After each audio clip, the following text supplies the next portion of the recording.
E aí, pessoal, bem-vindos a esta análise. Hoje nós vamos desvendar um paradoxo que é no mínimo fascinante sobre a criação dos filhos nos dias de hoje e o desenvolvimento do cérebro na primeira infância. É um daqueles temas que estão presentes em praticamente todas as casas do mundo, sabe? Mas os dados de um estudo recente trouxeram à tona umas descobertas super surpreendentes sobre o que realmente acontece quando as telas entram em cena na vida de crianças pequenas. Então, vamos juntar as peças desse quebra-cabeça e entender por que muitas vezes as nossas melhores intenções acabam não batendo com a realidade. Bom, vamos direto ao ponto olhando para uma estatística que chama muita atenção logo de cara. 94,1%. Pois é, esse é um número impressionante de pais e cuidadores que afirmam com todo orgulho que limitam e supervisionam ativamente o tempo que os pequenos passam na frente das telas. É um número que dá aquela sensação boa, né? De que o ambiente digital da casa está sob um controle rigoroso, mostra uma intenção super clara de proteger as crianças. Mas, como sempre, os dados nos convidam a olhar um pouquinho mais de perto. E é bem aqui que a gente esbarra numa contradição gigantesca. Olha só, mais de 70% dessas exatas mesmas crianças estão, na verdade, usando telas por 2 a 3 horas todos os dias. Gente, é um salto enorme em relação aos limites recomendados. Só para colocar em perspectiva, a Organização Mundial da Saúde é super clara ao sugerir um máximo de 1 horinha por dia para a faixa de 3 a 6 anos. Então a gente tem quase todo mundo achando que tem o controle da situação, enquanto a imensa maioria das crianças passa, e muito, do limite saudável. É uma discrepância absurda, para dizer o mínimo. Seção 1. A realidade dos dados. Expectativa versus realidade diária. Isso já nos leva para a nossa primeira grande questão nesta análise. Como entender esse abismo enorme entre o que os responsáveis querem fazer na teoria e a dura realidade que os números esfregam na nossa cara na prática? O que é realmente curioso de notar aqui é o contraste gritante dessa situação. De um lado, a gente tem a percepção dos pais. Impressionantes 82,4% acham que o conteúdo digital é super educativo e dá aquele empurrãozinho no cérebro. E, vamos ser sinceros, é muito fácil acreditar nisso quando a gente vê aqueles aplicativos cheios de cores, musiquinhas e números, não é verdade? Mas, do outro lado, a gente tem a vida real, a evidência clínica. Os estudos mostram que, em idades tão novinhas, essas telas acabam agindo só como uma grande distração passiva. Ao invés de turbinar o aprendizado, o excesso de tela está diretamente ligado a atrasos na fala e a uma limitação enorme daquela exploração motora que a criança precisa fazer no mundo real. E se a gente quiser adicionar mais um choque de realidade nessa história toda? Quase 65% das crianças entre 3 e 6 anos estão mexendo em smartphones, tablets e controles remotos de forma totalmente independente.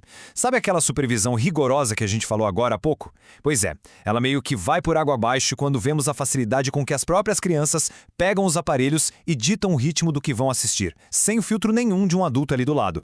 Isso ilustra perfeitamente o preço altíssimo dessa tal autonomia. A gente está falando de uma quantidade assustadora de sintomas comportamentais relatados pelos próprios responsáveis. A irritabilidade ganha disparado, atingindo mais de 76% das crianças. Logo atrás vem a falta de atenção, em quase 59%, e quadros de ansiedade afetando mais da metade delas. Ou seja, não são só casos isolados, é um padrão sistêmico, pessoal. O uso excessivo dessas telas simplesmente sobrecarrega o sistema nervoso dessas crianças que ainda estão em formação, criando um estado de alerta constante que acaba explodindo em muita frustração e agitação emocional. Seção 2. Lentes da psicologia infantil. Decodificando a mente de 3 a 6 anos. Para a gente entender de verdade o porquê desses sintomas estarem aparecendo numa escala tão grande, a gente precisa ir além dos números e decodificar como a tela mexe com a cabeça altamente plástica de uma criança pequena. O ponto-chave aqui é ver como a teoria acadêmica explica direitinho esse estrago. Por exemplo, se a gente pegar a teoria de Piaget, as crianças de 3 a 6 anos precisam daquela exploração física superativa para entender as regras do mundo. E a tela? A tela simplesmente congela essa ação. Já na visão de Erik Erikson, essa é a fase de desenvolver iniciativa social, algo que fica parado na frente de um visor restringe completamente. E pela lente de Lacan, a gente tem o famoso estágio do espelho, que é quando a interação social real é fundamental, mas acaba sendo roubada por personagens no monitor.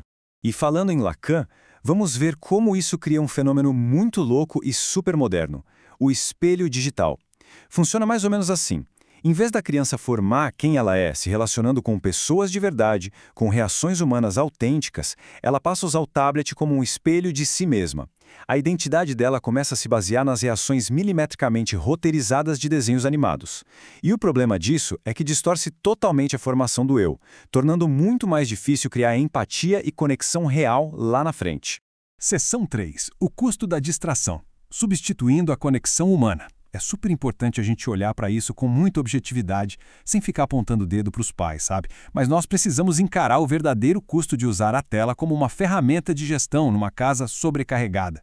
Pensa comigo, quando a mídia digital vira babá oficial, aqueles momentos clássicos e vitais de brincadeira física vão simplesmente sumindo da rotina.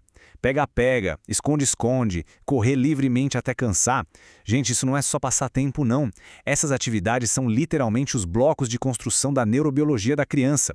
Elas ensinam a regular emoções e fortalecem caminhos neurológicos que uma tela, por mais brilhante que seja, jamais conseguiria ativar. Tem uma frase da Sociedade Brasileira de Pediatria que resume muito bem isso tudo. Nada substitui o contato, o apego e o afeto humano. O olhar, o sorriso, a expressão facial e a voz, com a supervisão constante para segurança e limites. Essa declaração é forte, né? Ela ancora toda a nossa exploração aqui, lembrando a todos nós de que o desenvolvimento saudável é profundamente relacional. Nenhuma tecnologia do mundo vai chegar aos pés da segurança e do poder de transformação que um olhar humano atento e cheio de carinho tem. Seção 4. O caminho para o equilíbrio. Resgatando a primeira infância. Agora que a gente já absorveu esses dados inegáveis e os insights da psicologia, fica bem mais claro o que precisamos fazer para construir um ambiente muito mais saudável para as novas gerações. Ao seguir esses 3 passos, que são super práticos de colocar na rotina, a gente consegue restaurar de verdade aquele crescimento neurológico e emocional saudável.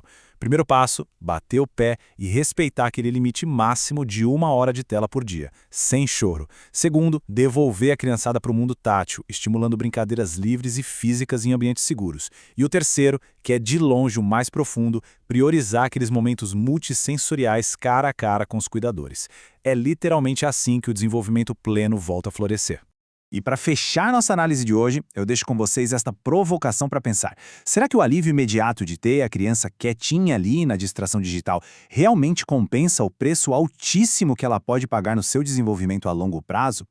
Contemplar esse paradoxo gigante é o primeiro passo para a gente entender como fazer pequenos ajustes no dia a dia pode literalmente transformar todo o futuro de uma criança. Fica aí o convite para a gente continuar buscando esse equilíbrio perfeito no mundo que, vamos combinar, está cada vez mais conectado.